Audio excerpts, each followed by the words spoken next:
His caucus in revolt, his popularity plummeting. You failed Canada! You've ruined our country! Even Justin Trudeau's resignation speech seemed to want nothing to do with him. Canadians deserve a real choice in the next election, and it has become obvious to me with the internal battles that I cannot be the one to carry the Liberal standard into the next election. After more than 9 years in power and 3 election victories, the political road is over for Justin Trudeau. Do you think it's irresponsible to resign? Why not earlier? As a leader, I think he didn't seize the moment. Selina Caesar-Chauvin was swept into Parliament in Justin Trudeau's breakthrough majority win in 2015. Thank you, my friends. But she left after 1 term.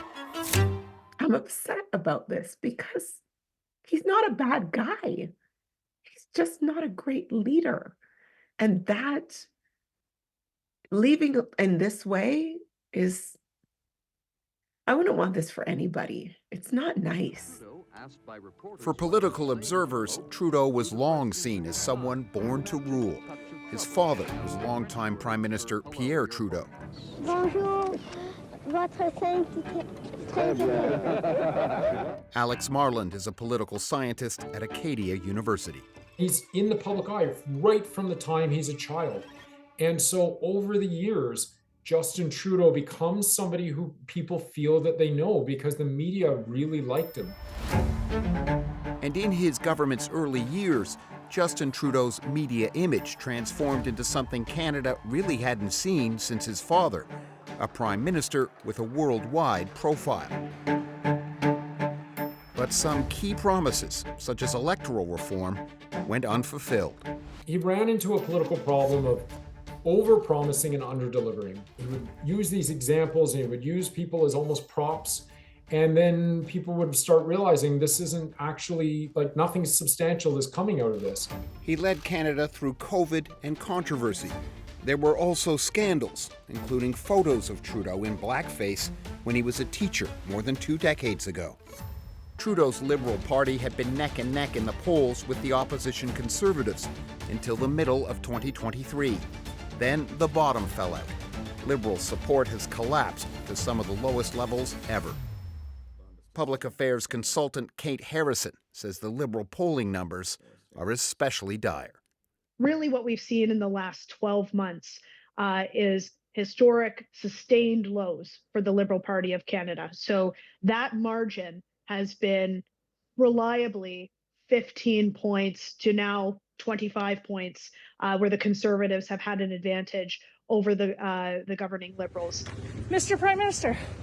With his personal popularity battered, Please get the out of BC. Have a wonderful day, man. Yeah, you suck. he seemed determined to stay on. Yeah, that's him, all right. But that changed when his finance minister sensationally quit last month. Perhaps the proverbial nail in the coffin may well have been the resignation of his deputy prime minister, Chrystia Freeland, which occurred just before the Christmas break. In fact, Freeland is one of the favorites to enter the race to succeed Trudeau. Foreign Minister Mélanie Joly is also viewed as a possible candidate, as well as Dominic LeBlanc, a longtime Trudeau ally and the current finance minister. Who is Pierre Poilievre? But the odds are against defeating Conservative leader Pierre Poilievre in an election later this year. Trudeau's got this carbon tax. He's relentlessly targeted the Liberal government's climate plan and the soaring cost of living. Political strategist and podcaster David Hurley said those attacks, combined with the existing criticism of Trudeau, were highly effective. His explicit wokeness, or virtue signaling, as the opponents would call it, has definitely grated on people over time and made people turn off him a little bit. And lastly, they were clearly caught flat-footed by the cost of living crisis. They were slow to react to it, never really seemed to empathize with what people were going through in a credible way. And I think that was the last straw for people.